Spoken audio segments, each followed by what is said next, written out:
죽음을 준비하는 오멸의 지혜, 송나라 학자 주신중의 아름다운 마무리를 위한 5가지 비움.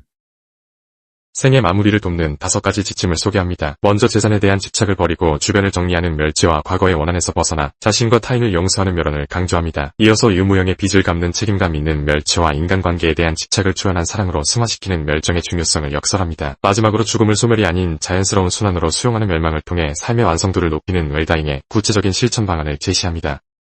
안녕하세요. 우리 삶의 마지막, 어떻게 하면 잘 마무리할 수 있을까요? 이거 누구나 한 번쯤은 생각해보는 주제인데 사실 선뜻 답을 내리긴 참 어려운 것 같아요. 오늘은 송나라 학자 주신중의 지혜를 빌려서 이 깊은 질문에 대한 어떤 실마리를 함께 찾아보려고 합니다.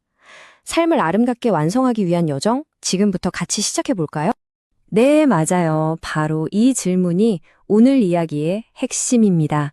내가 떠난 뒤에 남겨진 사람들한테 어떤 문제나 짐이 아니라 정말 평화로운 마음을 남겨주고 싶다. 다들 그런 마음이잖아요. 그쵸? 그런데 현실은 참 생각처럼 간단하지가 않죠.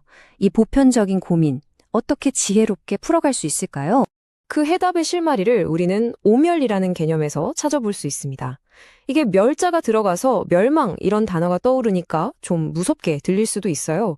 그런데 이건 전혀 그런 파괴적인 의미가 아니고요. 오히려 삶을 아름답게 완성하기 위해서 아주 적극적으로 실천하는 5단계 과정입니다. 시대를 초월해서 우리에게 꼭 필요한 실용적인 지침서 같은 거죠. 자, 그래서 오늘 이 5단계를 하나씩 차근차근 따라가 볼 거예요. 아주 현실적인 재물 문제부터 시작해서 우리 마음속 이야기, 또 관계의 문제, 그리고 마지막에는 죽음을 바라보는 우리의 관점까지.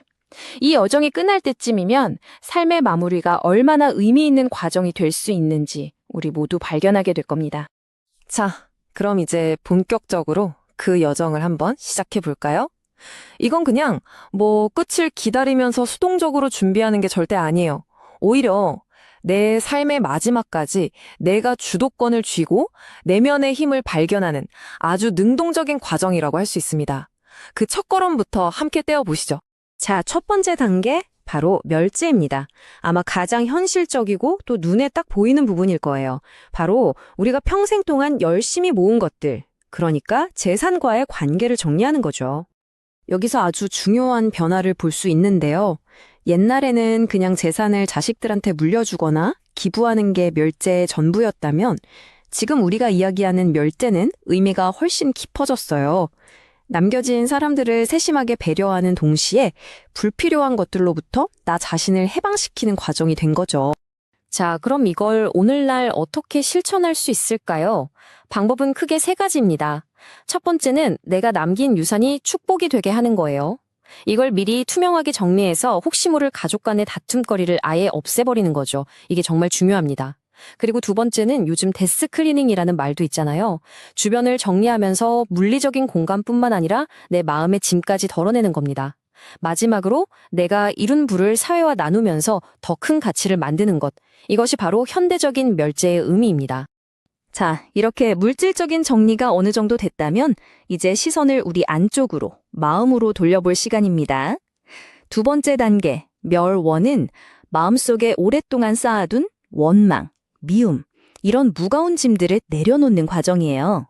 이것도 예전에는 그냥 에이, 원한 풀어야지 정도로 생각했다면 현대 심리학에서는 이걸 완전히 다른 관점에서 봐요. 이건 남조라고 하는 게 아니라 바로 나 자신을 위한 거라는 거죠. 왜냐하면 누군가를 미워하는 마음은 결국 나 자신을 과거라는 감옥에 가둬두는 거나 마찬가지니까요. 와, 이 문장 한번 보세요. 멸원의 핵심을 정말 정확하게 꿰뚫고 있죠? 용서라는 게 내가 너그러워서 누구를 봐주는 게 아니라는 거예요. 오히려 그 미움이라는 감옥에서 나 자신을 꺼내주는 나를 위한 열쇠라는 거죠. 그럼 이 마음의 짐을 어떻게 내려놓을 수 있을까요? 구체적인 방법 3가지가 있습니다. 첫 번째는 정서적 디톡스예요. 내 안에 있는 분노나 원망 같은 독한 감정들을 의식적으로 흘려보내는 거죠. 그리고 2번째는 화해의 골든타임을 놓치지 않는 겁니다. 더 늦기 전에 먼저 다가가서 미안했어 혹은 괜찮아 라고 말할 수 있는 용기가 필요해요. 후회를 남기지 않는 거죠. 그리고 어쩌면 이게 가장 중요할 수도 있는데 바로 자기 용서입니다. 아, 그때 왜 그랬을까 하면서 스스로를 계속 탓하잖아요? 그런 자책감에서 벗어나서 좀 부족했지만 애썼던 과거의 나를 그냥 따뜻하게 안아주는 거예요. 자, 이제 세 번째 단계로 넘어가 볼게요. 바로 멸죄입니다. 모든 빚을 정리하는 건데요. 근데 여기서 말하는 빚이 우리가 생각하는 그런 돈 문제만을 이야기하는 게 아니에요. 훨씬 더 넓은 의미를 가지고 있습니다. 보이지 않는 마음의 빚, 사회에 대한 책임감 같은 것들까지 다 포함하는 거죠. 현대인의 빚을 이렇게 세 가지로 나눠볼 수 있어요. 첫 번째는 당연히 돈 문제, 재정적인 빚이겠죠. 그리고 두 번째는 마음의 빚이에요. 살면서 누군가에게 받았던 도움이나 은혜 같은 것들이요. 그리고 마지막 세 번째는 바로 사회적 빚입니다. 내가 이 사회의 한 구성원으로서 마땅히 져야 할 책임 같은 거죠. 그럼 이 세 가지 빚 어떻게 갚아 나가야 할까요? 재정적인 빚은 당연히 남은 가족들에게 부담을 넘기지 않도록 책임감 있게 정리해야 하고요. 마음의 빚은 생각보다 어렵지 않아요. 진심을 담아서 정말 고마웠어 라고 쓴 편지 한 통, 아니면 따뜻한 밥 한 끼 대접하는 것만으로도 충분하죠. 그리고 사회적 빚은 내가 이 세상을 떠날 때 내가 처음 왔을 때보다 아주 조금이라도 더 나은 곳으로 만들어 놓고 가겠다. 이런 마음으로 무언가를 실천하는 거예요. 이게 바로 멸치의 진정한 의미입니다. 자, 이제 네 번째 단계입니다. 어쩌면 여기가 가장 어려운 고비일지도 몰라요. 바로 멸정, 즉 사람이나 장소 혹은 물건에 대한 우리의 깊고 깊은 애착을 다루는 단계입니다. 근데 여기서 멸정이라는 단어 때문에 생기는 가장 큰 오해를 먼저 풀어야 해요. 이건 정을 뚝 끊어버리고 냉정하게 돌아서라는 뜻이 절대 아닙니다. 오히려 그 반대예요. 내가 없어도 그 사람이 홀로 설 수 있도록 돕는 것. 이게 바로 사랑의 형태를 바꾸는 거거든요. 소유하려는 사랑에서 성숙한 사랑으로 완성시키는 과정인 거죠. 맞습니다. 이 문장 그대로예요.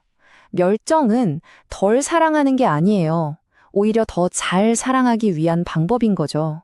내가 없어도 사랑하는 사람들이 꿋꿋하게 자신의 삶을 살아갈 수 있도록 돕는 것, 그것이야말로 세상에서 가장 깊은 사랑이 아닐까요? 그럼 이 더 절 사랑하는 법은 어떻게 실천할 수 있을까요? 아주 구체적인 방법들이 있습니다. 남겨질 가족들이 심리적으로 잘 자립할 수 있도록 돕는 것부터 시작해서요. 그리고 요즘 시대에는 이게 정말 중요하죠. 바로 디지털 유산 정리입니다. 더 이상 쓰지 않는 SNS 계정, 클라우드에 쌓여있는 수많은 사진들, 이메일 같은 것들을 미리 관리하는 거예요. 또 내가 평생 아끼던 소중한 물건들이 있잖아요. 그 물건에 대한 집착을 내려놓고 그 물건에 얽힌 소중한 기억만 간직하는 겁니다.